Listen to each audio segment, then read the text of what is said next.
দর্শক, হ্যাঁ ভোট তো জিতেই গেল। দেশ গঠনের চাবি আমাদের হাতে চলে আসলো। এবার তাহলে আমরা কি কি সুবিধা পাবো? আর নতুন সরকার যদি না দেয়, কি কি সুবিধা পেতে তাকে বাধ্য করতে পারবে দেশের মানুষ?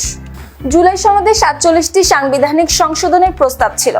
এর মধ্যে প্রথমটি হলো বাংলার পাশাপাশি বাংলাদেশে প্রচলিত সব মাতৃভাষা রাষ্ট্রভাষার স্বীকৃতি পাবে। এরপর সবচেয়ে বড় পরিবর্তনটি আসছে নাগরিকের পরিচয়ে।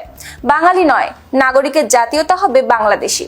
সংবিধান বদলাতে হলে আর শুধু সাধারণ ভোটে হবে না, নতুন প্রস্তাব অনুযায়ী নিচের কক্ষে 2/3 আর ওপরের কক্ষে সংখ্যাগরিষ্ঠ সমর্থন লাগবে। আর তত্ত্বাবধায়ক সরকার ব্যবস্থা বদলাতে লাগবে গণভোট। সংবিধানের মূলনীতিতেও আসবে বড় বদল। আগে 4 নীতির জায়গায় আসবে সামাজিক সাম্য, মানবিক মর্যাদা, সামাজিক সুবিচার, ধর্মীয় স্বাধীনতা ও সাম্প্রদায়িক সম্প্রীতি। ধর্মনিরপেক্ষতার মানে ধরা হবে সব ধর্মের মানুষ যেন মর্যাদার সঙ্গে একসঙ্গে থাকতে পারে। ব্যক্তিগত তথ্য সুরক্ষার অধিকারের পাশাপাশি কোনো সরকার বন্ধ করতে পারবে না ইন্টারনেট সেবা।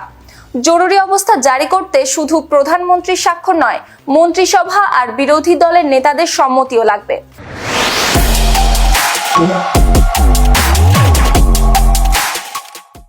রাষ্ট্রপতি নির্বাচন অনুষ্ঠিত হবে সংসদ সদস্যদের গোপন ব্যালটে। গুরুত্বপূর্ণ কমিশনের প্রধানদের নিয়োগে রাষ্ট্রপতির ভূমিকা স্বাধীন থাকবে। তাকে অপসারণে লাগবে 2/3 ভোট। কোনো অপরাধীকে রাষ্ট্রপতি ক্ষমা করতে হলে লাগবে ভুক্তভোগীর পরিবারের সম্মতি। এছাড়া এক ব্যক্তি 10 বছরের বেশি সময়ের জন্য প্রধানমন্ত্রী হিসেবে দায়িত্ব পালন করতে পারবেন না। তত্ত্বাবধায়ক সরকার আবার চালু হবে, তবে গঠিত হবে শাসক দল ও 2 বিরোধী দলের ঐক্যমতে। সংসদ হবে 2 কক্ষের। উচ্চ কক্ষে থাকবে 100 আসন, যা আনুপাতিক ভোটে বণ্টিত হবে। নিম্নকক্ষে নারীদের সংরক্ষিত আসন বাড়িয়ে ধাপে ধাপে 100 করা হবে। ডেপুটি স্পিকার আসবেন বিরোধী দল থেকে। সংসদে দলীয় সিদ্ধান্তের বাইরে গিয়ে সংসদ সদস্যরা ভোট দেওয়ার সুযোগ পাবেন। বড় আন্তর্জাতিক নিরাপত্তা চুক্তি করতে হলে 2 কক্ষের অনুমোদন লাগবে। নির্বাচনের সীমানা নির্ধারণের ক্ষমতা নির্বাচন কমিশনের বদলে সংসদ গঠিত বিশেষ কমিটির হাতে যাবে।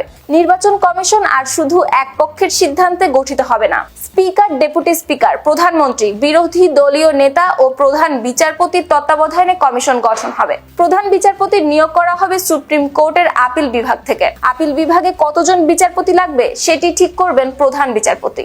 আর হাইকোর্টে বিচারপতির নিয়োগের ক্ষমতাও থাকবে তারই হাতে। বিচার বিভাগকে পুরোপুরি স্বাধীন করার কথা বলা হয়েছে।